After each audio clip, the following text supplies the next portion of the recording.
Mafia: The Old Country is probably one of the most visually impressive Mafia games ever made, but it's also a game that left me feeling like it could have been something even greater. Let's start with the story. And why don't you get yourself a girl? Have some fun once in a while.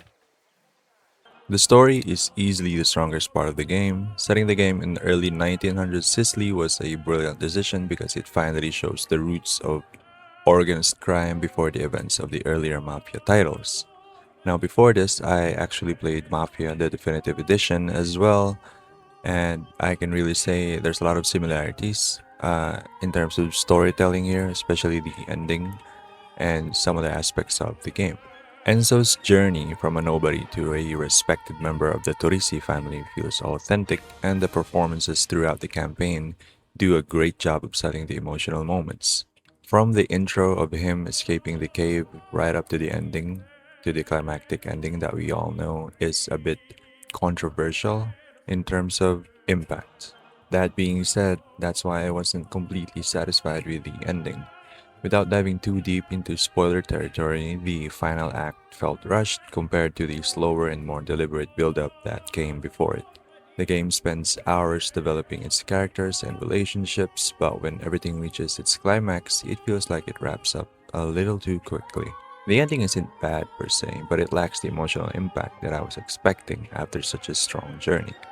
Next, let's talk about the graphics. This game is absolutely stunning. Sicily has never looked better in a video game. The last time I played an Italian setting in a game was probably Assassin's Creed, and even that cannot compare to this early 1900s Sicily that the Mafia Old Country has set itself into. So, from dusty villages and rolling countryside to candlelit interiors and detailed character models, seeing the iconic Mount Etna looming over Sicily adds a layer of realism that makes the world feel truly alive.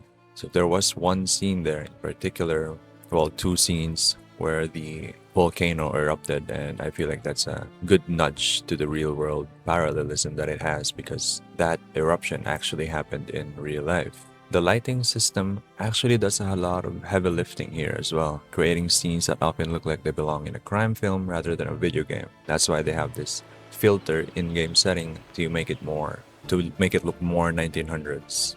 I haven't dabbled with it that much, but if you feel like you want a different feel to the game, you can definitely turn it on and you can definitely feel it as well. You can also feel this when you reach the part where you use the camera. That was pretty interesting as well. And the way that the camera reproduced the screenshot or the photo that you did is actually a good, neat, and detailed thing as well. Running around the free roam, exploring, and driving around Sicily, there were multiple moments where I stopped just to appreciate this scenery. The attention to detail they have here definitely deserves a praise. The clothing, architecture, vehicles, horses, and atmosphere all help sell the early 1900s setting. It feels authentic without feeling exaggerated. Next is the characters. A quick side note about them. The fuck are incisors? Were you this stupid when we met? They're teeth. I already said teeth. They are also one of the things I enjoyed in the game. So we have our main protagonist, Enzo. He is a very strong protagonist because he's not born into power. You watch him earn his place in the Torrisi family through loyalty, sacrifice, and determination. His journey is what keeps the story moving forward. Cesare was probably one of my favorite characters. He's ambitious, confident, and often reckless, which makes him unpredictable. You gotta have that one person in the friend group who's just really, really comedic and annoying. This is the guy. Whether you agree with his decisions or not, he brings energy to nearly every scene he's in. Although his goals and ambitions are questionable, he really sucks up to Don Torrisi in this game, and but it adds a layer of depth to his character. Isabella as well adds an emotional layer to the story. Technically, Enzo is simping for her the entire 13 chapters, 12, the moment he laid eyes on her. But it does help balance the violence and power struggles. Her presence gives several moments more weight and reminds us that there are personal consequences behind the life these characters chose. And she's not an exception despite being the daughter of the Don. And then we have Luca. He's the type of character who doesn't always need a lot of screen time to leave an impression. He's very loyal, dependable, and capable when it matters most. He feels like someone every crime family would want in their corner. And then we have Tino. Not much about this guy.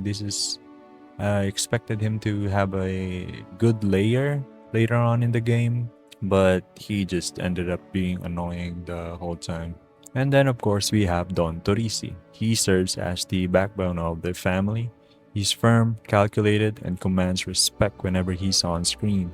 Rather than relying on fear alone, he comes across as a leader trying to preserve his family's legacy in a changing world. Don Torrisi's voice immediately reminded me of Vito Corleone from The Godfather. The raspy kind gives him that really scary vibe. That I cannot do. Unless we do what they can't expect. I'll do anything. For Luca. We also have the enemy characters, well, the other faction, the Spadaro family. Not much about them.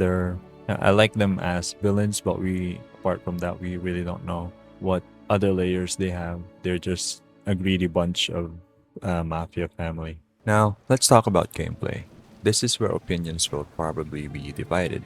Mafia, the old country, returns to a more linear experience, which I actually appreciated. This actually ties in as well to Mafia Definitive Edition because it felt like this as well when I played that game. But, not every game needs to be an open world checklist simulator. The focused mission design keeps the story moving at a good pace.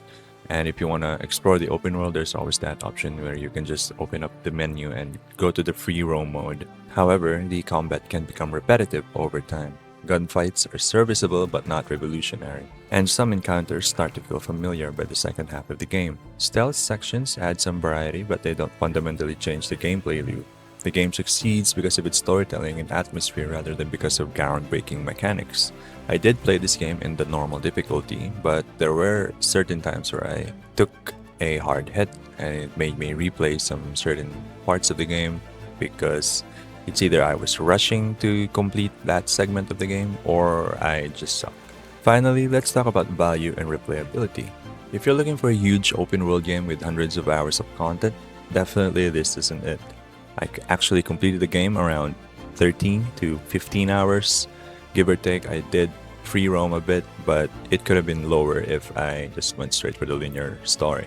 Mafia, the Old Country is a focused, story-driven experience that respects your time. For me, that's actually positive. The campaign doesn't overstay its welcome and delivers a complete narrative without unnecessary filler. That said, once the credits roll, there isn't a massive reason to jump back in unless you're chasing collectibles or simply want to experience the story again. Overall, Mafia, the Old Country feels like a return to what made the Mafia series special in the first place. It delivers a compelling crime story, incredible visuals, and a memorable atmosphere. While the combat and ending don't quite reach the same heights as the rest of the experience, it's still one of the strongest narrative-driven games in recent years. I'd give Mafia the Old Country an 8 out of 10.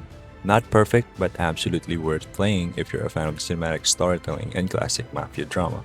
I am expecting the DLC to be a little bit better than this because they did feature an OG member of the Mafia games, Don Salieri. So it's gonna be interesting to see him finally get tied into the game and how he was rising up into the Mafia world. Once again, thanks for watching the video, and if you can leave a like and subscribe to support me, I would greatly appreciate it. Thank you. Their new chief's a